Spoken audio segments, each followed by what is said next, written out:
안녕하세요. TSMC가 미국의 딴지에 결국 캐파 증설을 지연하려고 하는 움직임을 보이고 있습니다. 포스 패키징 시설, 그러니까 AI 칩과 HBM을 직렬로 패키징하는 이 후공정 방식의 시설을 기존에는 내년까지 월 8만 장 목표로 했었는데 이것을 줄이겠다는 거죠.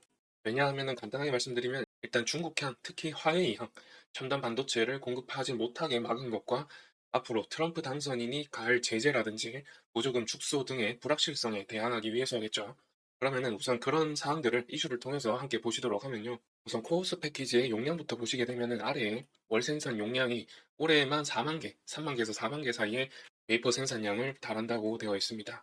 여기에서 25년까지 2배 증설할 거라고 계획을 했었는데, 그래서 월 8만 개까지 웨이퍼 생산량을 급증시킬 거라고 했었습니다. 그리고 26년까지는 10만 장.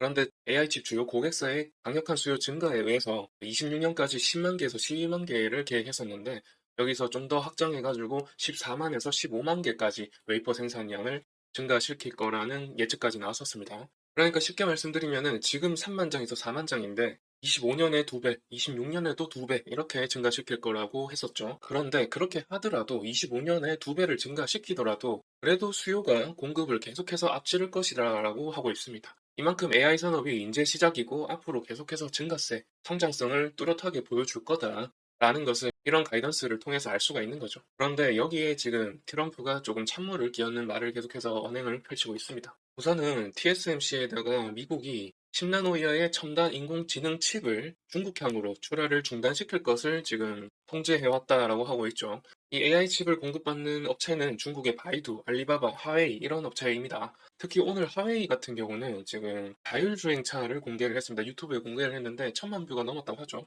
엄청난 성능의 자율주행 차가 나왔다고 하는데 거기에 화웨이 칩이 들어가는 걸로 알려져 있죠. 그만큼 지금 수준이 올라가 있는데 그 칩도 지금 TSMC가 만들어냈을 가능성이 매우 높습니다. 아무래도 화웨이의 어센드 칩, 지금 TSMC가 만들어낸 칩이 화웨이에 들어간 걸로 보이는데요. 여하튼 지금 화웨이에 칩이 들어간 자동차 자율주행 차가 테슬라 수준만큼 지금 끌어올려지고 있는 상황이기 때문에 여기에 미국이 제재를 가하는 것은 좀 이해가 되는, 납득이 되는 부분이 아닌가 싶습니다. 여하튼 이런 중국 제재와 더불어서 여러 차례 말씀을 드렸지만 칩스법 관련해서 이슈가 있죠. 지금 내년까지 TSMC 같은 경우는 66억 달러가 최종 합의를 했습니다. 우리나라 업체들 같은 경우는 지금 보조금 지급 합의가 제대로 되지 않고 있지만 TSMC 같은 경우는 66억 달러 지원받는다는 내용으로 최종 결론으로 이뤄냈는데요. 내년까지야 이제 받을 수 있을지 모르겠지만은 근데 이제 문제는 보시다시피 두 번째 시설은 2028년까지고 세 번째 시설은 2030년까지 이렇게 계획이 되어 있다고 하죠. 미국의 팹 시설을 증축하는 데 있어서 지금 세 개의 계획이 있는데 내년까지의 보조금 지급은 어느 정도 합의에 이르렀지만은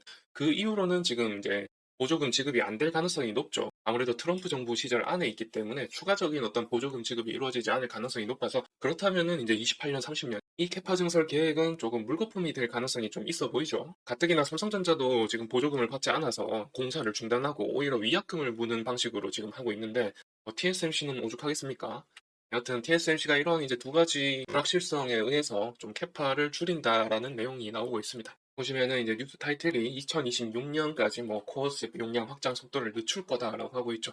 아까 말씀드렸지만 25년까지 2배, 6만 장, 그리고 26년까지 12만 장이라고 말씀을 드렸었는데 도널드 트럼프 당선인이 지금 잠재적인 정책 불확실성을 계속해서 반영하고 있기 때문에 TSMC는 지정학적 상황의 변화에 대응하여 미래 수요를 재평가하고 신중하게 용량 확장을 하기 위해서 기다려보자라는 접근 방식을 취하고 있다고 하죠. 자, 뭐 얼마나 줄일지 알 수는 없지만은 아무튼 캐파를 줄인다라고 하면은 그 파급력에 대해서 생각해 보지 않을 수가 없을 것 같습니다. 우선은 보조금 지급을 일단 25년까지 확정적으로 좀 계약을 했기 때문에 그리고 이런 부분에 있어서도 조금 알 수 있는 부분은 미국이 TSMC에 대해서 가장 먼저 타국 업체에 보조금 지급한다는 결의안을 합의하는 데 이르렀단 말이죠. 우리나라를 제치고 TSMC를 가장 먼저 타국 업체에 보조금 지급하는 업체로 협상 타결을 했단 말입니다. 이런 부분에 있어서 이제 TSMC의 영향력 이런 것도 생각하지 않을 수가 없습니다. 어떤 기술력을 가졌는지 대부분 뭐 다 아실 거지만 포스 패키징이라는 이 2.5D 패키징을 TSMC밖에 할 수 없기 때문에 전 세계적으로 TSMC밖에 지금 현재로서는 할 수 없는 상황이기 때문에 이런 조치를 취했다.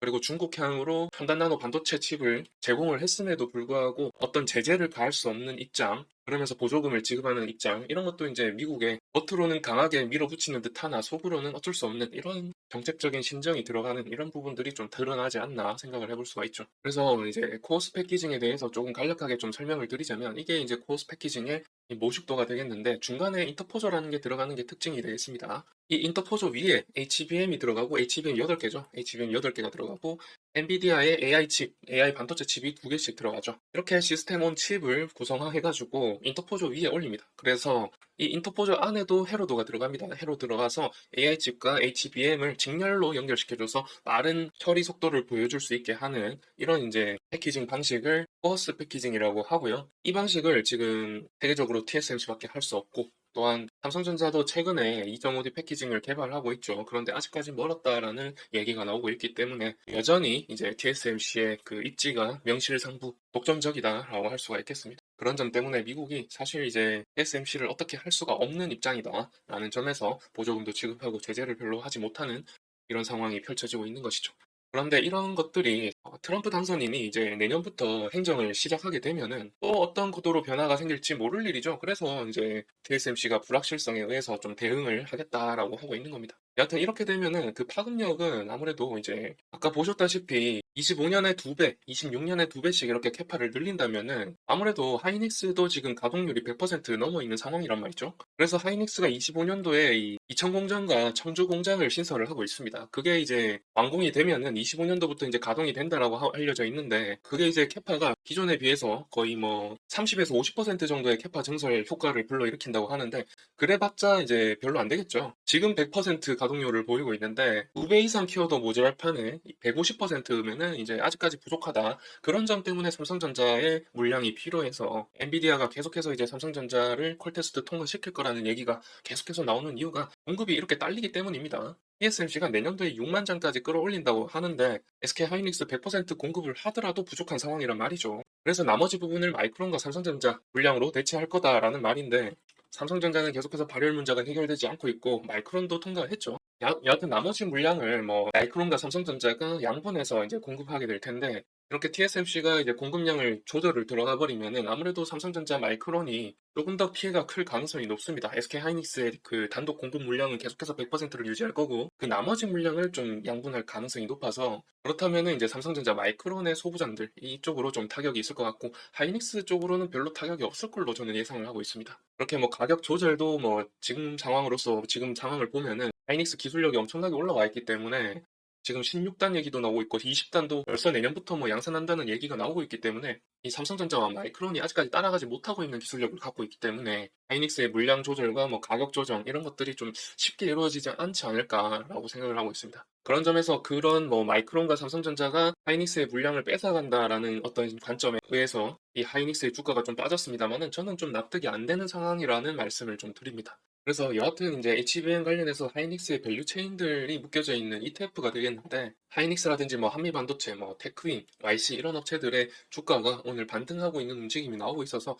아무래도 이제 주가 양봉을 만들어내면서 저점을 다지고 끌어올려지고 있는 상황입니다. 하이닉스의 주가도 지난주에 제가 말씀을 드렸지만은 이제 좋은 위치까지 가격 조정이 나왔다고 말씀드렸죠. 가격 위치가 이제 역회된 숄더 모양을 만들면서 좋은 위치에 있었다. 그래서 다시 반등할 가능성이 높다고 했는데, 아니나 다를까 이평선을 뚫고 상승하는 움직임이 나오고 있습니다. 어디까지 올라갈지 알 수는 없습니다만은 이제 역사적인 신고가를 뚫으러 가지 않을까 저는 추측을 하고 있습니다. 25년부터 점점 성장률 상승폭이 줄어들 거라고 얘기하는 사람들이 있는데, 저는 오히려 이 엔비디아의 실적 발표를 보시면 아시겠지만은 24년 3분기까지가 저점이었고, 이 상승폭 말입니다. 상승폭. 이게 지난 분기의 저점이었고 이번 분기에 20%까지 끌어올려졌습니다. 앞으로 다시금 올라갈 가능성이 높은 게 점점 더 고부가 가치의 제품들이 나온단 말이죠. 블랙엘이라든지 호퍼 200 제품, 그리고 루빈 제품 이런 제품들, 그리고 HBM3E 중에서도 16단, 12단 이런 제품들이 이제 앞으로 계속해서 나오면은 부가가치가 더 높기 때문에 영업이익률도 올라가고 그 성장폭도 올라갈 것이다 라고 좀 생각하고 있습니다. 저는 그런 점에서 AI 산업이 아직 끝이 아니다, 정말 본격적으로 시작은 이제부터다 라고 저는 생각을 하고 있습니다. 그런 결론을 좀 말씀드리면서 이번 영상을